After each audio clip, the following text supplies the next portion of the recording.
Sudah banyak aliran yang kita pelajari. Malam ini masuk kelompok hululiyah. Hulul ini dalam tasawuf nanti ada namanya tajalli, ya. Jadi bersatu dengan manusia, ya. Jadi ada tajalli, ada hulul. Makanya ada grade-grade tertentu tidak boleh dikaji oleh orang-orang yang tidak sampai pada martabatnya, sehingga salah dalam pemahaman. Ketika salah dalam pemahaman, ya salah dalam beraksi. Ketika salah dalam beraksi, berarti salah dalam aplikasi, sehingga timbullah hukum, timbullah efek dari sebuah aksi. Kalau wilayah ini masuk wilayah kuning merah, artinya sudah masuk ke wilayah akidah. Ini kan wilayah yang merah. Jadi wilayah yang merah ya terlarang, tentu hukumnya berat. Kaum hululiyah, hulul, jadi hulul kalau dalam agama Nasrani itu adanya dewa nanti, ya. Nanti ajaran ini muncul dari mana? Inilah makanya orang-orang Nasrani kan sering dia menyembah sesuatu agar muncul dewa dalam dirinya. Ini kalau di Hindia ya sering muncullah. Jadi ketika dia menghadap sesuatu, datanglah dewa, ya kan? Menjelma pada tubuhnya, kekuatan dari tidak ada menjadi ada. Makanya beda kalau kita banding misalnya film Hindia dengan film Indonesia, jauh sekali bedanya. Film Indonesia belum dipukul sudah mati. Film Hindia 100 lantai dia loncat tidak mati. Film Indonesia kalau itu kan mati kan. Film India petai-petai tak hanya mati. Nah, jadi itulah pengaruh dewa tadi, ya, kan? Apa itikad kaum hululiyah? Ini kata kunci, sehingga mereka menjadi kufur. Jadi sesuatu yang kita katakan dia kufur, tentu ada ilatnya, ada alasannya, ada landasannya. Ini yang penting bagi kita yang belajar, mengaji, mengkaji. Berbeda dengan tidak mengkaji, itulah pada memahami ilat. Jadi tidak boleh kita hukum orang langsung, menghukum langsung, dalam istilah sekarang kita langsung kita justifikasi tanpa landasan latar belakang, itu tidak boleh. Jadi kita yang belajar tentu harus memahami ilat, karena azas dalam hukum Islam itu kan memahami. Jadi sebelum kita paham, tidak boleh kita mengeluarkan statement, pernyataan yang membuat gaduh, yang membuat bahaya di dalam dunia publik. Apa dunia publik? Didengar oleh orang sehingga gaduh. Maka pernyataan yang kita keluarkan harus jelas mana sumbernya, kenapa dan bagaimana. Nah, kita lihat iktikad mereka sehingga disebut menjadi kufur. Setengah mereka itu adalah iktikadnya bahwa wujud hak Allah Ta'ala masuk kepada mereka. Jadi hulul itu masuk dalam diri manusia. Jadi Tuhan itu bersatu dengan manusia, ya. Nanti ada ajaran wahdatul wujud di dalam konsep yang berbeda yang dipahami oleh para kalangan sufistik. Di dalam sufi ada misalnya Abu Junaidi al-Baghdadi yang membawa ajaran wahdatul wujud. Itu konsepnya beda. Dan demikian lagi pada segala jismon. Jismon itu jisim, tubuh. Jadi biologis ini namanya jismon dalam bahasa Arab. Jadi ruh, jiwa Tuhan itu masuk di dalam tubuh. Maka itikad yang demikian itu menjadi kufur, seperti itikad orang Nasara. Jadi orang Nasrani beriktikad Tuhan bersatu dengan dirinya. Ketika dia melakukan beberapa aksi langsung bersatu. Sedangkan Allah itu tidak berwujud. Bagaimana mungkin bersatu dengan wujud tubuh manusia? Wujud Tuhan, Allah, dia ada tanpa tukang ada. Di dalam bahasa tauhid disebutkan itu adalah sifat hal. Kalau hal, lau kushifa annal hijaba la ra'aina, seandainya Tuhan membuka hijab untuk melihat diri Tuhan, namun kita tidak bisa melihat Tuhan. Ketika kita tidak bisa melihat Tuhan, apakah tidak ada Tuhan? Justru di situ adanya Tuhan.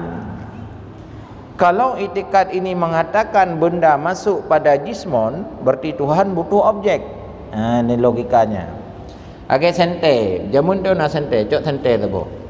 Waktu taluh cahayanya bak bintih. Monya hana bintih, cahayanya hana fungsi kan? Hana pat taluh hana de. Ciluh langit kan hana de. Monya mana Tuhan yang bersatu dengan jisim baru berfungsi Tuhan ketika ada tubuh. Apa benar demikian Tuhan? Tidak. Tuhan tidak butuh kepada manusia. Tuhan tidak butuh kepada tubuh. Tuhan tidak butuh kepada tempat.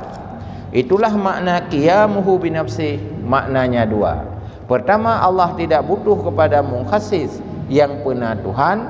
Yang kedua, tidak butuh kepada tempat berdirinya Tuhan, di mana letak berdirinya Tuhan, tidak butuh.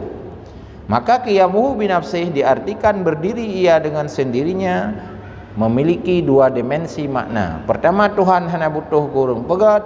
Yang kedua, hanya butuh kepada tempat berdirinya Tuhan, tempat duduk Tuhan, tempat berobjeknya Tuhan. Tuhan tidak butuh.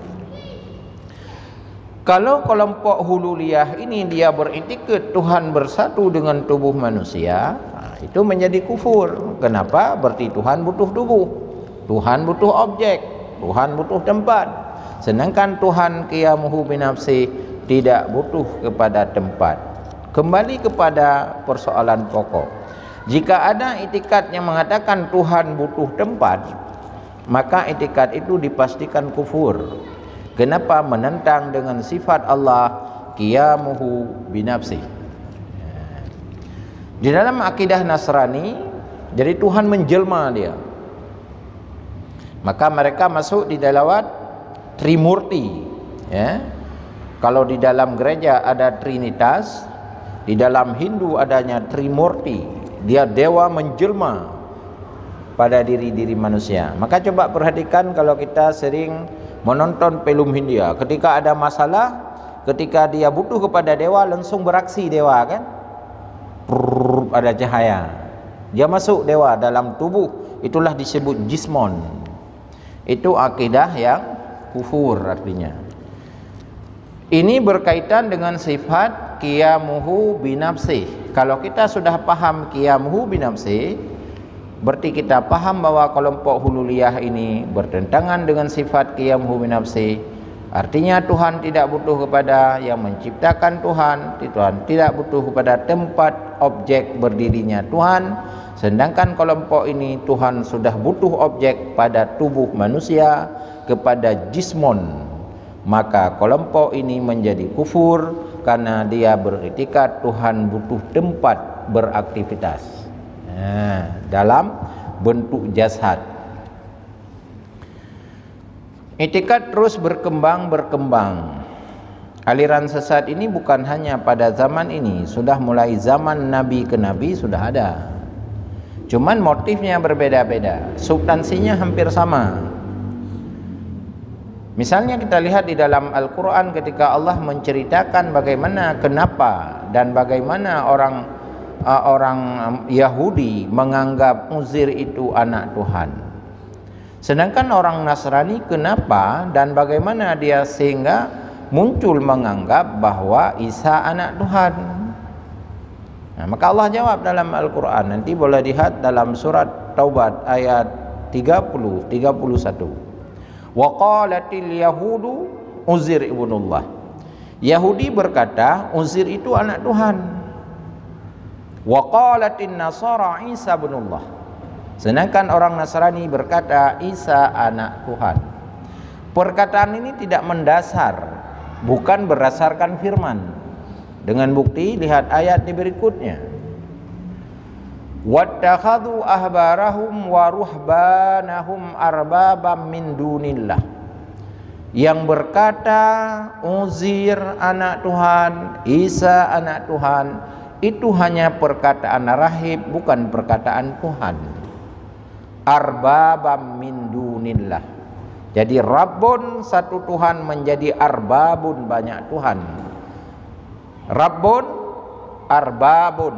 Maka dalam Al-Quran disebut wattakhadhu akhbarahum wa ruhbanahum arbaban min dunillah. Jadi yang mengatakan Isa anak Tuhan bukan perkataan Tuhan. Lalu kenapa muncul ini Tuhan? Itu dituhankan, tapi bukan Tuhan. Dengan bukti di dalam Injil Yohanes pasal 1 ayat 3 Allah berfirman, ini versi Injil. Mula-mula Yesus itu bukan Tuhan. Itu bunyi Injil. 8 hari kemudian Yesus dinobatkan kepada Tuhan. Ingat kalimatnya, mula-mula Yesus itu bukan Tuhan. Yesus kan bukan Tuhan. 8 hari kemudian Yesus dinobatkan sebagai Tuhan. Dia bukan Tuhan, dianggap sebagai Tuhan. Kalau begitu, bagaimana mungkin dia Tuhan, dia manusia?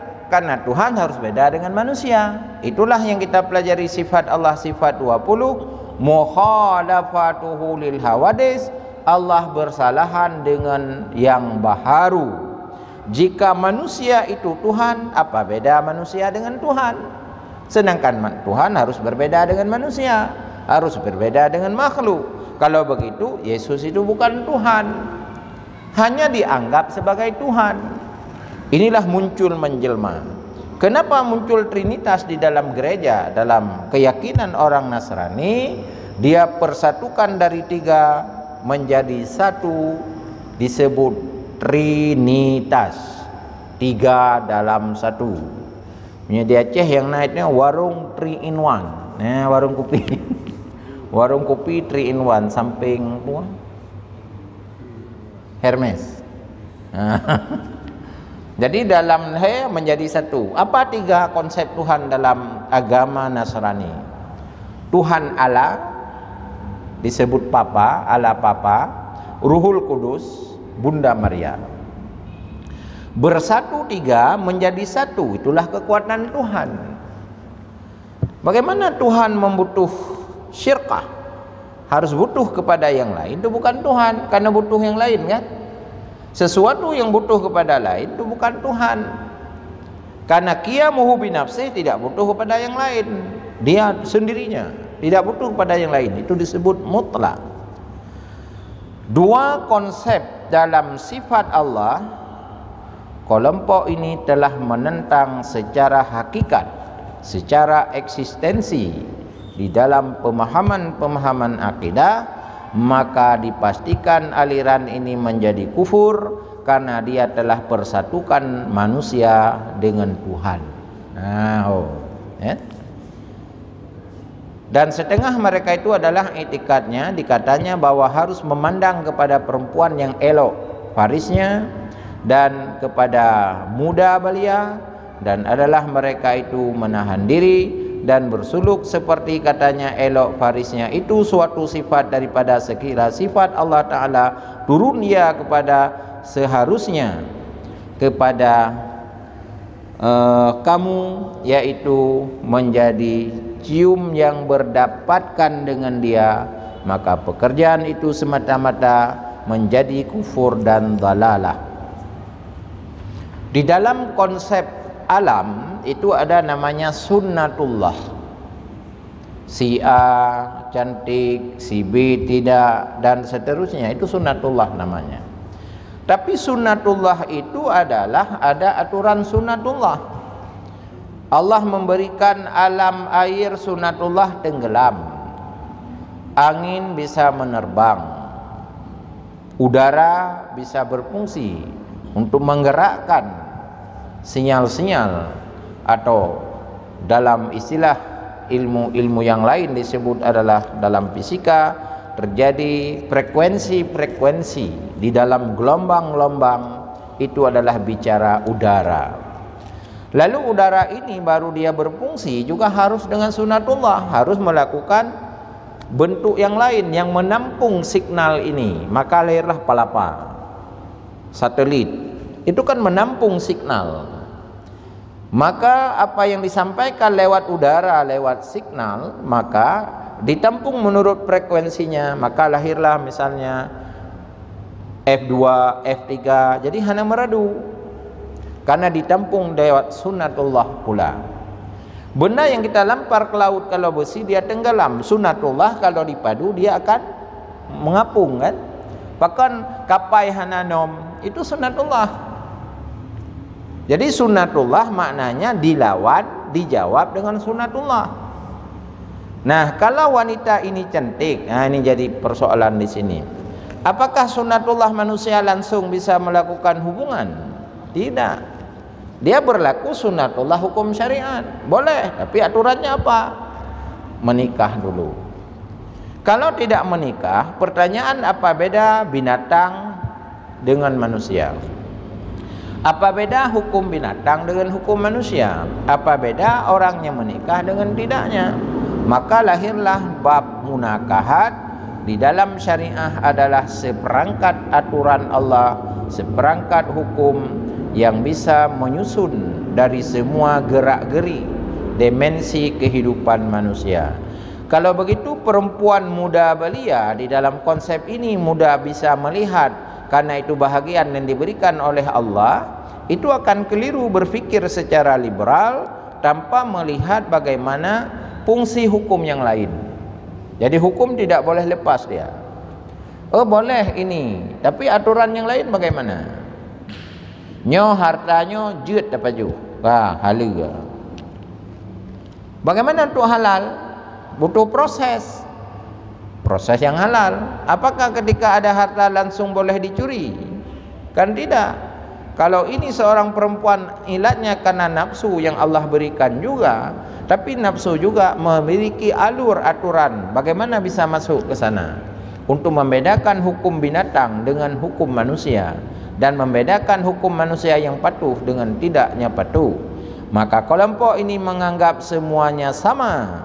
Di dalam konsep ini akan keliru secara akidah, maka dia menentang syariat nas Allah Subhanahu wa taala, maka masuk pula ke dalam ajaran kafir dan dalalah sesat yang menyesatkan karena menentang beberapa nas dan firman. Apa kata Syekh Abu Najib di dalam kitab Awarif Mu'arif? Qadasallahu sarrahu adalah setengah daripada kaum hululiyah, yang kelompok hulul muno adalah bisa menjelma dari semua dimensi, bernama adalah kundariyah, adalah mengharuskan segala pekerjaan, serta katanya apabila adalah kamu suci daripada hawa nafsu, lagi ikhlas kepada Allah Ta'ala, yaitu kesudahan segala maqasid. Jadi di dalam hidup ini ada tujuan. Jadi tujuan ini tidak boleh dilanggar, tapi memiliki proses-proses lewat syariah. Berarti kelompok ini adalah kelompok hululiyah, dia jalan potong. Tadi kan misalnya dia umpamakan seorang perempuan boleh melihat dan seterusnya.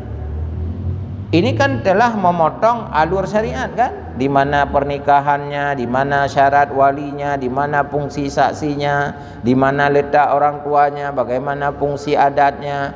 Kalau di Aceh ada ya inta lintu darah baru, tu mah nyanyian mandu mana perlele kan? Berarti telah semua instrumen-instrumen, aturan-aturan, interaksi sosial telah hancur lewat mengambil jalan potong, kata Abu Najib. Maka aliran ini dipastikan sesat karena telah dia potong banyak jalan. Itulah kelompok hululiyah, dia tidak lagi berhubungan dengan manusia, langsung berinteraksi langsung dengan Allah Subhanahu wa taala. Adalah suci daripada hawa nafsu, lagi ikhlas tadi. Adapun mengerjakan amal syariat itu menurut konsep hululiyah, maka yaitu muratib segala awam yang kurang lagi turut-turutanan, maka adalah itikad demikian itu menjadi kufur. Ditanya bagaimana juga tentang syariat? Itu syariat bukan kelas kami katanya. Kelas hulul itu adalah kelas jalan pintas. Itu syariat untuk orang awam katanya, orang biasa. Baru kita lihat.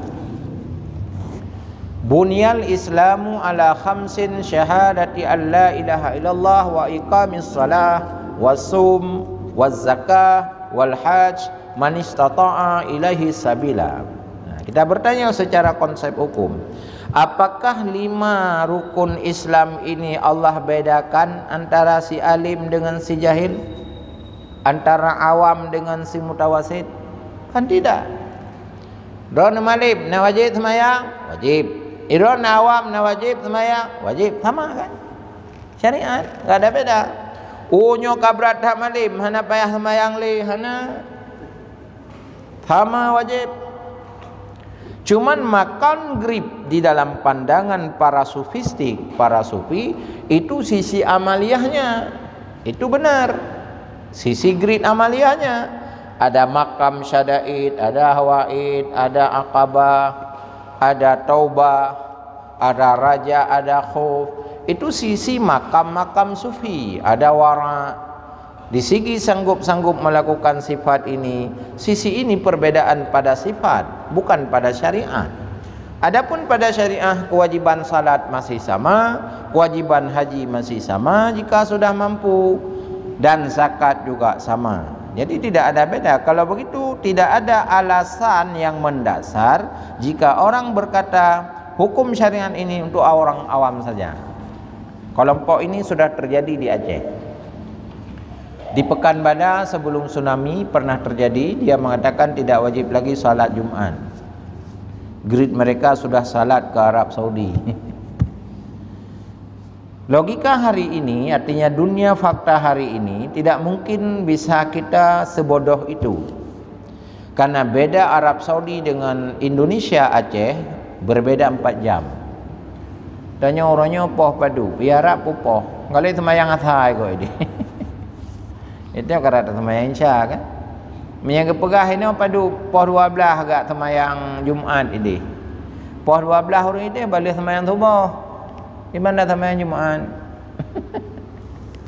Ini kan persoalan. Jadi dunia orangnya hanya tajidi.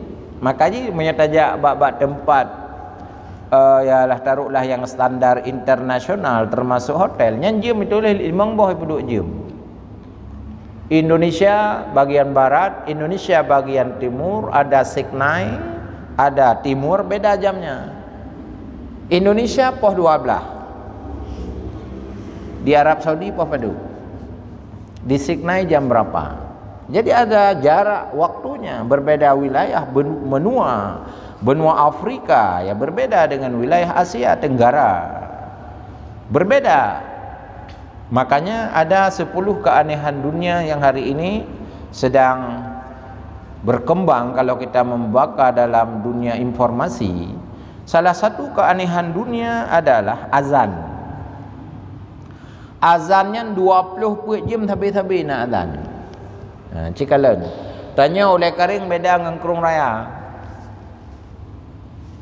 Tapi penggeseran. Indonesia dibagi 3 wilayah. Wilayah tengah, wilayah barat Aceh, wilayah timur. Nya waktu semayang luhur beda-beda kan? Buka puasa beda. Makanya Nabi berkata, sumu li ru'yatih wa aftiru li ru'yatih. Hadis ini sangat universal. Anda buka puasa karena melihat bulan, Anda tutup juga karena melihat bulan. Artinya berlaku menurut wilayahnya. Contoh, di Aceh misalnya sahur jam 5 kurang 10 menit. Di Jakarta mopet kan? Lewat becut. Dah. Wati katanya tak pajo sawu di Aceh. Dunia orangnya je tak putar-putar nenggro. Wati buka puasa kat Truk Jakarta, apa padu? Po tak cok je Aceh lam. Hana berlaku le. Berlaku di mana kita berada. Kalau berbuka artinya menutup puasa, artinya paju sawu wate Aceh, wate tak buka ke wate Jakarta, yang berlaku Jakarta. Hana berlaku le Aceh. Beda yang pekan hana nak buka puasa. Kamu ini pada je buka puasa. Kau kata main cah. Jangan tak masalah anda. Atau sebalik je, ijak orang Jakarta kena poh 6 kai buka puasa ni, buka puasa makan lun urun Jakarta. Nyen berlaku Jakarta, hana berlaku Aceh. Karena sumu li rakyatih wa aftiru li rakyatih. Nah, artinya sisi peredaran waktu, putaran waktu, dia tidak pernah berhenti. Azan tergeser semenit 20 jam ban saboh dunia hana pernah berhenti azan. Menyatakan dan sisi jadual. Maka dipertamanglah dalam keanehan dunia, 10 keanehan dunia termasuk azan. Cikalan watai tanya kaya azan igau kali semayang. Tanya azan igau kali azan kali tamang watai. Tapi berputar dia 24 jam ini azan tidak pernah berhenti di dunia ini. Termasuk Ka'bah. Ka'bahnya berada di tengah titik dunia.